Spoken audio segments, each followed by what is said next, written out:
প্রিয় বন্ধুরা, আজকে আমরা জানব যুক্তরাষ্ট্রের একজন প্রেসিডেন্ট তার সুযোগ সুবিধা।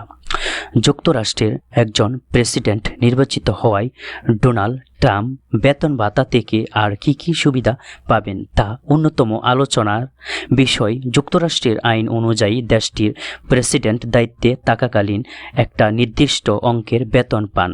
ইউএস কোর্ট এর অনুচ্ছেদ বলছে একজন প্রেসিডেন্ট বছরে বেতন হিসাবে $4 লাখ, বাংলাদেশি মুদ্রায় প্রায় 4,78,00,000 পেয়ে থাকেন। এছাড়াও প্রতি বছর আনুষঙ্গিক ব্যয় হিসাবে একজন প্রেসিডেন্ট পান $50,000, বাংলাদেশি মুদ্রায় প্রায় 69 লাখ। প্রেসিডেন্ট বিনোদন ভাতা হিসাবে বছরে পান $19,000, বাংলাদেশি মুদ্রায় 23 লাখ টাকার বেশি।